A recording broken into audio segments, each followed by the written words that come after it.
नमस्कार दोस्तों, welcome to delta academy. और आज हम जो क्लास है हमारी वो पवन का निक्षेपण कार्य से संबंधित है।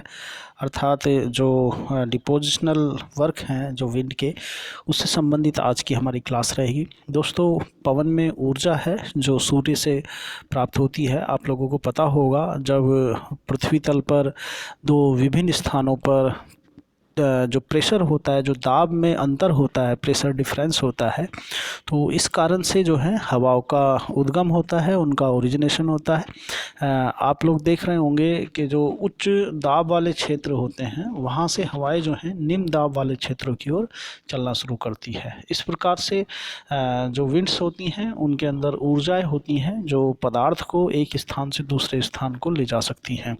इसी कारण जो जो हमारे अपक्षयित जो पदार्थ होते हैं जो पृथ्वी के तल पर उपस्थित हैं कई कारणों से, चाहे वो अपक्षय के कारण हो या फिर अपर्दन के कारण हो, उनका वो ट्रांसपोर्टेशन कर सकती है। अगर हवाओं की तीव्रता जो है, उसकी इंटेंसिटी जो है फ्लो की अगर ज़्यादा होगी, तो फिर एक जगह से दूसरी जगह उन पदार्थों को उठा करके ले जा सकती है और उनका कहीं दूसरी जगह उसका जो डिपोजिशन है उसको वो कर सकती है, उसका निक्षेपण कर सकती है।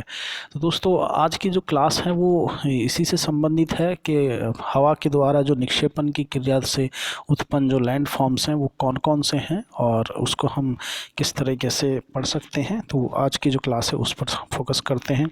चलते हैं डिपोजिशनल वर्क ऑफ विंड्स। इससे संबंधित जो पहली बात है, हम इसको जानने की कोशिश करेंगे कि जो विंड्स का निक्षेपण है उसका क्या अर्थ है। तो wind erosion is a natural process that moves soil from one location to another by wind power. तो पवन की शक्ति के द्वारा जो हमारे विंड इरोजन्स हैं, जो निक्षेपण किए गए हैं अपर्दन द्वारा, उनको एक स्थान से दूसरे स्थान पर ले जाने की जो क्रियाएं होती हैं, जो प्राकृतिक प्रोसेस है, नेचुरल प्रोसेस है, उसी को हम जो पवन निक्षेपण है उसके रूप में जानते हैं। अब हम देखेंगे पवन के निक्षेपण को जो प्रभावित करने वाले कारक हैं वो कौन कौन से हैं।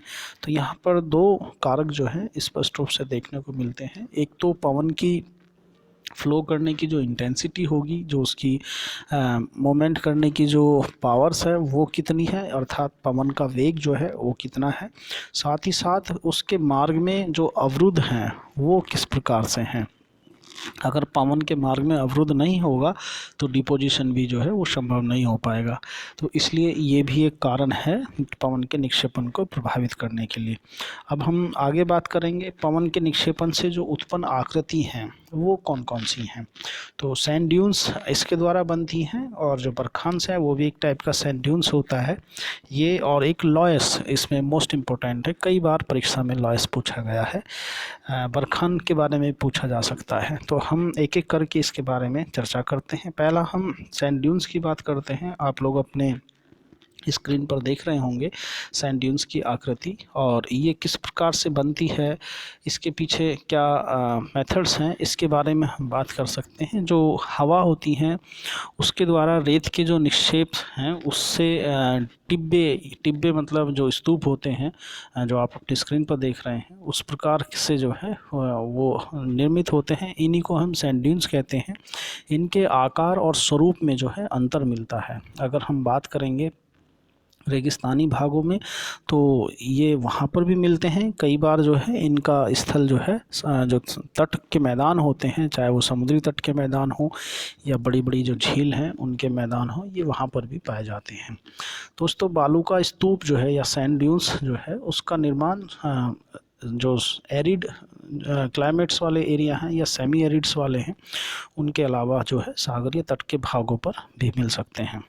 अगर हम बात करें तो ये प्लिस्टोसीन टाइम में जो था, जो हिमानीकृत जो क्षेत्र थे उनकी सीमाओं के पास जो थे वो आगे आगे जो भाग उन्होंने इकट्ठे किए थे, उसके रेतीले भागों में या जो बालू का वाले जो पत्थर हैं उनके मैदानी भागों में भी जो इस प्रकार की चीज़ें मिल सकती हैं। अगर हम इनके आकार की बात करते हैं तो इनका आकार गोल हो सकता है या चंद्राकार हो सकता है या फिर जो नॉन सर्कुलर फॉर्म में भी मिल सकता है। जिसे हम अनुवृत्ताकार भी कह सकते हैं। इनकी लंबाई जो है वो कुछ मीटर से लेकर 15-20 मीटर या कहीं कहीं पर जो है 2-3 किलोमीटर भी देखने को मिलती है। अगर ऊंचाई की बात करेंगे तो 4-5 जो फिट है वहाँ से लेकर के ये लगभग 30-40 मीटर ऊंचाई तक भी जो है ये मिल जाते हैं। अब इनके बनने की जो कारण है वो क्या है, तो हम बालू का स्तूपों के बनने की बात करेंगे। बालू का स्तूप जो है रेत की अधिकता होनी चाहिए सबसे पहले। अगर रेत अधिक मात्रा में नहीं होगा तो फिर जो इसके निक्षेपण हैं वो कम होंगे और इस प्रकार से आकृति जो है वो उभर कर नहीं आएगी। तो ऐसा जो स्थल भाग है वो रेगिस्तानी भाग ही होते हैं या फिर जो अर्ध भाग इस टाइप के जो शुष्क अर्ध होते हैं जहाँ पर रेत की मात्रा खूब प्रचुर मात्रा में मिलती है, तो ये वहाँ पर आसानी से बन जाते हैं। दूसरी बात, अगर हम तीव्र वेग की बात करें तो तीव्र वेग में जो है एक तरीके से जो हवा को रेत के जो कण होते हैं उनको उठाने की जो पावर्स होती है वो ज़्यादा होती है, इसलिए इसमें पहली एक ये भी कंडीशन मानी जा सकती है कि इसमें तेज़ हवाएं चलनी चाहिए। तीसरा, पवन का मार्ग अवरुद्ध होना चाहिए और वो कई कारणों से हो सकता है। रास्ते में झाड़ियाँ हों, वृक्ष हों या सघन वन हों, डेंस फॉरेस्ट, या फिर ऊंची उठी हुई कोई चट्टानें हों या दीवारें हों या बड़े बड़े जो शिलाखंड हैं, उस प्रकार की कोई भी चीज़ जो उपस्थित होती है रास्ते में हवा के, तो वो उस एक तरीके से बाधा उत्पन्न करती है और वहाँ पर निक्षेपण शुरू हो जाता है। इस प्रकार से निर्मित एक ढेर जो है वो स्वयं एक सैंड ड्यून्स के रूप में निकल जाता है। इसी प्रकार से निर्माण के लिए जो है उचित स्थान भी होना चाहिए।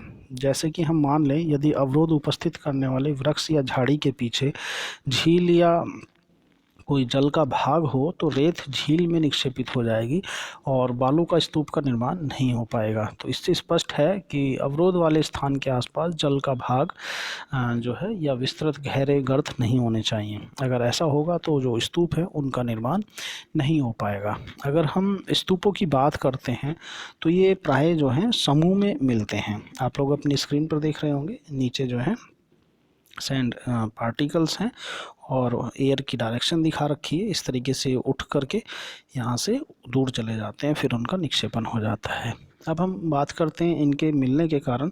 तो ये जो है कई रूपों में मिलते हैं। ज़्यादातर जो होते हैं ड्यून्स कॉम्प्लेक्स होते हैं या ड्यून कॉलोनी के रूप में मिलते हैं, स्तूप समूह के रूप में। इसे हम स्तूप माला या स्तूप श्रृंखला भी कह सकते हैं। अब आगे देखते हैं। ये एक बरखान या सैंड ड्यून्स है जो 2-3 किलोमीटर लंबा तक हो सकता है।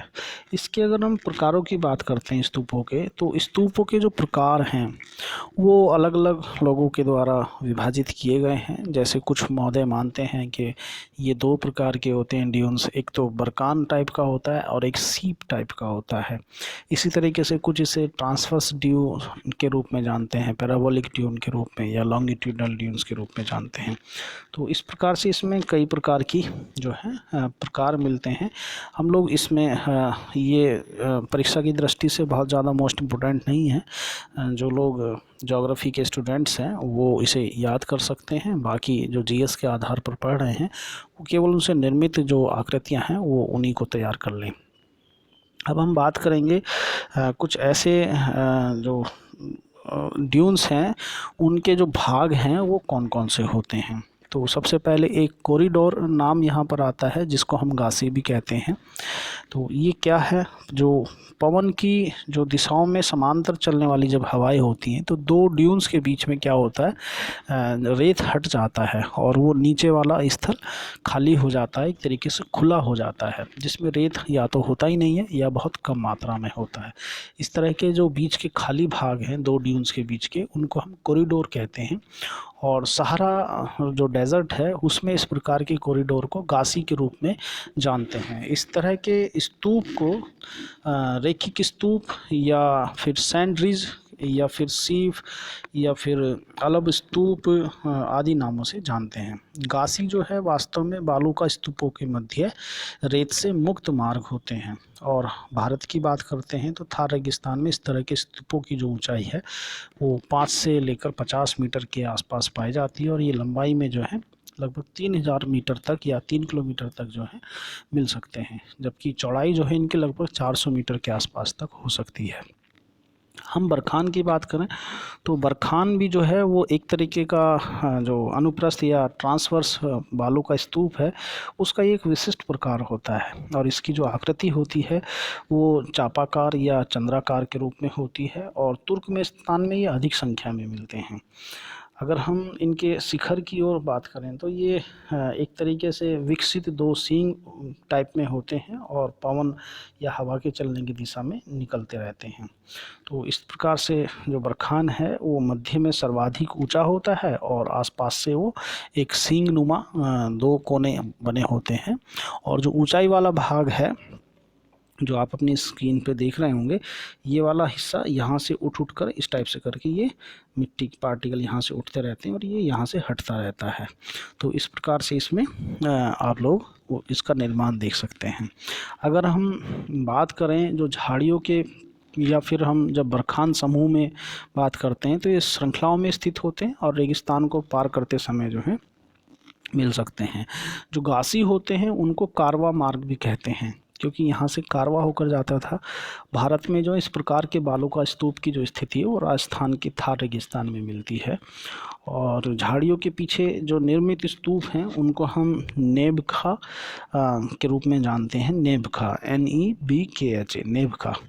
और रेगिस्तानों में अगर हम देखते हैं जो चंद्राकार स्तूप हैं जो छोटे छोटे गर्तों के पीछे बनते हैं उन्हें ल्यूनेट कहते हैं, ल्यूनेट। और ये जो हैं जब 3 से अधिक बाहर निकली भुजाओं वाले जो इस टाइप के वो होते हैं उनको हम स्टार ड्यून्स के रूप में जानते हैं। और जहाँ जहाँ पर जो मोटी रेत से बना हुआ स्तूप होता है उसको हेलबैक स्तूप के रूप में जानते हैं। और उसका जो बड़ा आकार होता है उसको द्रास कहते हैं। द्रास आप लोग एक नाम भी सुनते होंगे भारत में, जो जम्मू कश्मीर से संबंधित है, द्रास। तो दोस्तों आप लोगों को ये पता लग पाया होगा कि जो सैंड ड्यून्स हैं वो किस किस तरीके से हैं और उसको स्थानीय रूप में किस रूप में हम लोग जानते हैं। अब बात करेंगे लॉयस की। लॉयस जो है वो हवाओं के द्वारा उड़ाई गई धूलों के निक्षेप से निर्मित जमाव है। और लॉयस का जो अध्ययन किया गया था वो पहली बार जर्मन का एक व्यक्ति थे जिन्हें हम फान रितोफेन के रूप में जानते हैं। और इन्होंने चाइना में जो है इसका वो किया था, लेकिन नामकरण जो था वो फ्रांस के अल्सस प्रांत में जो पाए जाने वाले लॉयस नाम का एक गाँव था उसके नाम पर इसका नामकरण किया गया था। यहाँ पर उसी प्रकार की मिट्टी मिलती है जो चाइना में मिलती थी, इसीलिए इसको लॉयस कहना शुरू कर दिया। दोस्तों लॉयस जो होती है वो पारगम्य होती है और इसकी जो मिट्टी होती है वो मुलायम होती है और इसमें लेयर नहीं पाई जाती हैं। लॉयस का निर्माण जो है लेयर नहीं होता है और ये तब इसका निर्माण होता है जब पवन के साथ मिली हुई जो धूल होती है वो नीचे बैठकर एक स्थान पर बड़े पैमाने पर निक्षेपित हो जाती है। और इसके बैठने के कई कारण हो सकते हैं, जैसे कोई वनस्पति रास्ते में आ जाए या वर्षा का जो जल है वो हवा के साथ मिलकर धूल को नीचे बैठा दे, या फिर धूल के जो कण हैं वो आपस में ही जुड़ करके नीचे बैठने लगते हैं भारी होने के बाद। तो इस प्रकार से लॉयस का निर्माण होता है। अगर हम इनके प्रकारों की बात करेंगे तो लॉयस जनरली 2 प्रकार की होती है। एक मरुस्थली लॉयस कहलाती है और एक हिम नदी है जो ग्लेशियर से निर्मित लॉयस होती है, उस प्रकार की है। तो अगर हम मरुस्थली लॉयस की बात करते हैं तो ये दूर जा कर के, क्योंकि इसमें बारीक कण होते हैं तो ये जो जहाँ पर रेगिस्तान होता है वहाँ पर नहीं बनते हैं, बल्कि ये बहुत दूर जा कर के जहाँ से रेत उठाती है उससे बहुत दूर जा कर के इसका निर्माण होता है और रेगिस्तान उसके आसपास क्षेत्र में नहीं मिलता है। अगर हम इनके वितरण की बात करते हैं तो ये चाइना में सर्वाधिक मिलती है और चाइना की जो मिट्टी है उसका रंग जो है लॉयस का रंग पीला है। और यहाँ से जो हांगहो नदी जाती है बह करके वो जिस सागर में गिरती है उसका रंग पीला हो जाता है, इसलिए उसे येलो सी के रूप में हम लोग जानते हैं। दोस्तों चूँकि लॉयस जो है बहुत महीन होती है और इसका अपर्दन जो है नदियाँ बहुत आसानी से कर लेती हैं। इस वजह से ये जो नदियाँ होती हैं उनमें काफ़ी मात्रा में इसकी मात्रा घुली होती है और उसके निक्षेपण से नदियों का जो तल है आसपास के क्षेत्र से ऊंचा हो जाता है और दोनों तरफ जो है नदियों के एक तरीके से प्राकृतिक तटबंध जो होते हैं वो बन जाते हैं।